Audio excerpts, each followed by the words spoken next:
Hello guys, welcome back to my channel learning platform investment for your future. आज हम फिर से हाजिर हैं एक नई वीडियो के साथ। आज हम बात करने वाले हैं एमए सेकंड ईयर के MHI 3 पेपर के यूनिट 8 की, जिसका नाम है मध्यकालीन इतिहास लेखन पश्चिमी। और हाँ, आपकी सुविधा के लिए इस यूनिट से जुड़ी PDF भी आपको प्रोवाइड करवाई जा रही है, जिसका लिंक आपको इस वीडियो के डिस्क्रिप्शन बॉक्स में आसानी से मिल जाएगा। स्क्रीन पर आपको इस चैनल पर प्रोवाइड कराई गई सभी प्लेलिस्ट की एक लिस्ट दी गई है, जिनके लिंक्स आपको डिस्क्रिप्शन बॉक्स में मिल जाएंगे।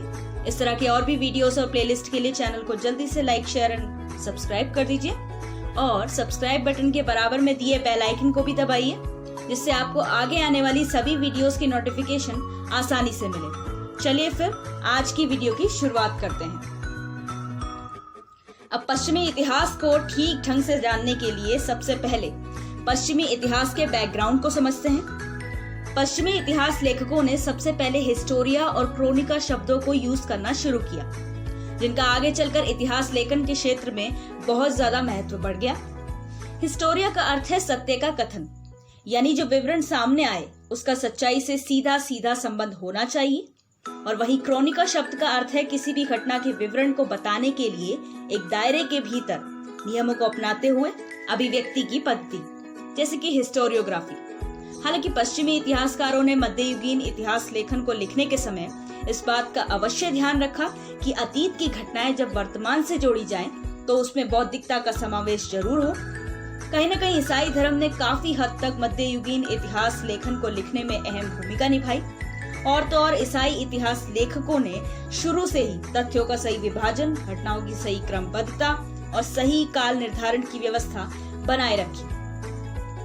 अब जानते हैं ईसाई इतिहास लेखन कार्य और लेखन कार्य के दो पक्षों को। सही मायनों में प्राचीन ईसाई इतिहास लेखन कार्य करने के पीछे बाइबल की घटनाओं और पूर्ववर्ती इतिहास को जोड़ने का उद्देश्य छिपा था। तो ये तो बात हुई बाइबल को आधार बनाकर कुछ इतिहासकारों द्वारा लेखन कार्य की। बट इसके साथ साथ उस समय की यूरोपियन राजशाही और सामंती जमींदारी से युक्त व्यवस्था ने भी अपने स्तर पर लेखन कार्य करवाया था।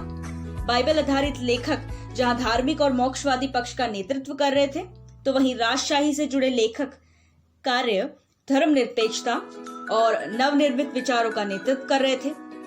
उच्च मध्य युग के समय को विश्व की अस्थिरता से जोड़कर देखा गया और ज्यादातर मध्ययुगीन इतिहास शासकों के विकास और पतन के इर्द गिर्द ही घूमता रहता है, जो एक तरफा इतिहास और प्रभाव की ओर इशारा करता है। आगे बढ़ते हैं। मध्ययुगीन इतिहास लेखन और इसकी विशेषताओं से आपका ताल्लुक कराते हैं। मध्ययुगीन इतिहास लेखन के बारे में इतिहासकारों के यदि अलग अलग विचारों को समझें, तो हम समझ पाएंगे कि ये कुछ व्यक्तिगत, संदिग्ध और विरोधाभासी प्रतीत होता है। इसके पीछे का कारण है कि एक तरफ धर्म और राजनीति दो अलग अलग मुद्दों को लेखन के संदर्भ में मिला जुला कर माना जाता है। वहीं इतिहास को अपरिवर्तनशील मानना या कुछ तथ्यों को एक तरफा झुकाव के कारण स्थिर मानना। इस कारण मध्ययुगीन इतिहास का ठीक अंदाजा लगाना बहुत ही मुश्किल हो जाता है। पर हाँ, सही कालक्रम के यूज का जो सही एग्जाम्पल है वो अन्य इतिहासकारों के सामने जरूर पेश किया गया। और वहीं बाइबल में साम्राज्य में समय समय पर आने वाले परिवर्तन जरूर स्वीकारे गए और ये धारणा पूरे विश्व के लिए बनाई गई। अब बाइबल की इम्पोर्टेंस और ईसाई धर्म के प्रचार प्रसार को नजदीक से समझते हैं। बाइबल ईसाई धर्म से जुड़ी पवित्र पुस्तक है, जो इस धर्म के प्रचार प्रसार का अहम माध्यम बनी और अपने समय के इतिहास का बहुत ही महत्वपूर्ण भाग भी थी। ईसाई धर्म द्वारा जिन परंपराओं को आगे लेकर चला जा रहा था, उन्हें उस समय के समग्र इतिहास से बहुत सही ढंग से जोड़ दिया गया, जो एक तरीके से उस समय के इतिहास का प्रतिनिधित्व कर रहा था। इस धर्म ने तुलना करने हेतु ईसाई धर्म की सार्वभौमिकता, सभी के प्रति समानता और कठिन नियमों के अभाव को लोगों के सामने रखा, जिसे लोगों ने हाथों हाथ लिया। इस धर्म ने शासक की ईश्वरीय छवि का घोर विरोध किया और ईसाई चर्चों द्वारा लोगों पर एक समय पर आकर दबाव बनाया गया कि बाइबल परंपरा और न्याय का मुख्य स्रोत है।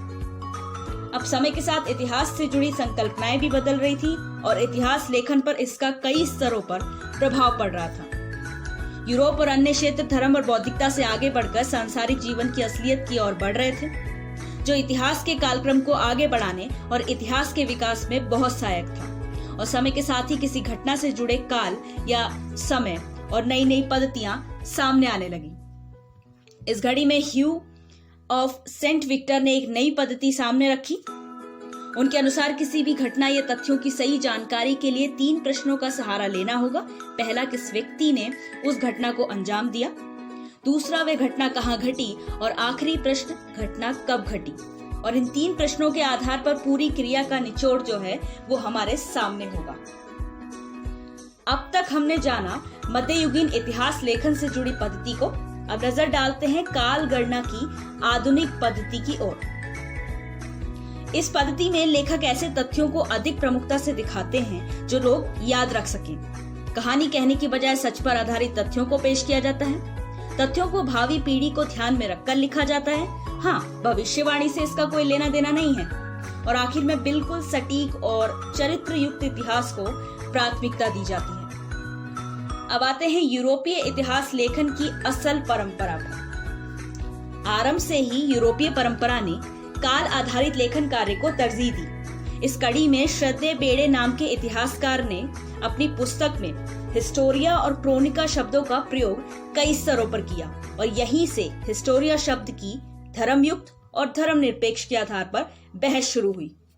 बेड़े ने ही सबसे पहले ईस्वी शब्द का प्रयोग किया और आप सभी जानते हैं काल निर्धारण में ईस्वी शब्द कितना महत्व रखता है। और इन्होंने मौखिक इतिहास की बजाय बड़े स्तर पर लिखित और प्रकाशित लेखन कार्य को प्रचारित करने पर अधिक जोर दिया। अब तक हमने मध्ययुगीन इतिहास, ईसाई धर्म और अन्य तरह के इतिहास लेखन को समझा। पर जिन इतिहासकारों द्वारा इतना ज्ञान का भंडार यानी इतिहास हमारे सामने लाया गया, तो उनके विशिष्ट कार्यों को जानना भी तो बहुत जरूरी है। इसे भी जान लेते हैं। ऐसा नोटिस किया गया कि मध्ययुगीन इतिहास का ज्यादातर जो हिस्सा है वो मध्ययुगीन इतिहास की घटनाओं के समय उपस्थित बौद्धिक लोगों और अन्य लोगों ने ही लिखा, जो काफी हद तक विश्वास करने योग्य है। परंतु उन्हीं लेखकों के समकालीन इतिहासकारों ने इस लेखन कार्यों की कई स्तरों पर आलोचना की। ये एक अलग बहस का मुद्दा है। जॉन ऑफ सेलिसबरी, जो उस समय पोप के अधीन सेवारत थे, उन्होंने उस समय का काफी इतिहास प्रोवाइड करवाया है। इसके अलावा दूसरे लोग से जुड़े जीवन और जीवन के असल उद्देश्य को लेकर इतिहासकारों द्वारा अलग अलग तथ्य दिए गए हैं। इस कड़ी में एक अन्य विचारक हैं ओटो। उन्होंने ईश्वर द्वारा प्रस्तावित शहर को भविष्य से जोड़कर दिखाया और दूसरी ओर साम्राज्यों की कालक्रम पर आधारित अस्थिरता पर भी दुख व्यक्त किया। अब जानते हैं विश्व के अस्तित्व से जुड़े अलग अलग धारणाओं को।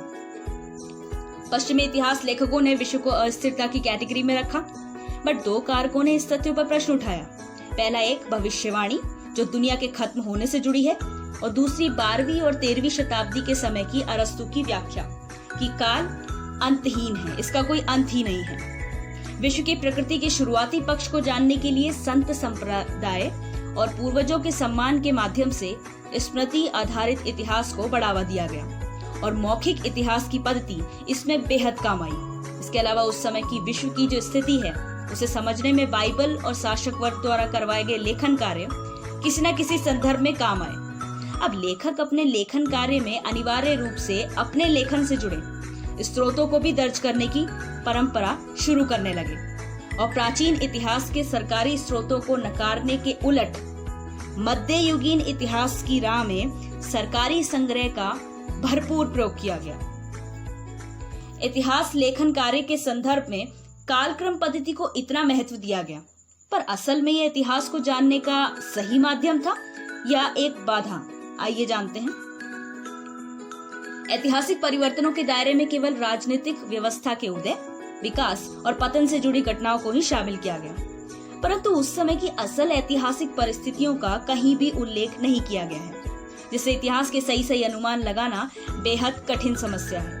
और आगे चलकर लोगों ने इसी विधि को और ज्यादा बढ़ावा दिया, यानी किसी भी तथ्य की मुख्य बातों को कॉपी करना, उसे वर्तमान की किसी घटना से जोड़ना और आखिर में अपने ज्ञान के अनुसार कुछ मामूली परिवर्तन करके कंक्लूडेड तथ्यों को सामने रखना।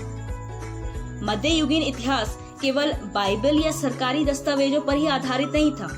आइए जानते हैं कुछ अन्य ऐतिहासिक लेखन कार्य और मध्ययुगीन इतिहास के संबंध को। इस कड़ी में यूनानी और मुस्लिम धर्म से जुड़े इतिहास लेखन कार्य काफी सहायक साबित हुए।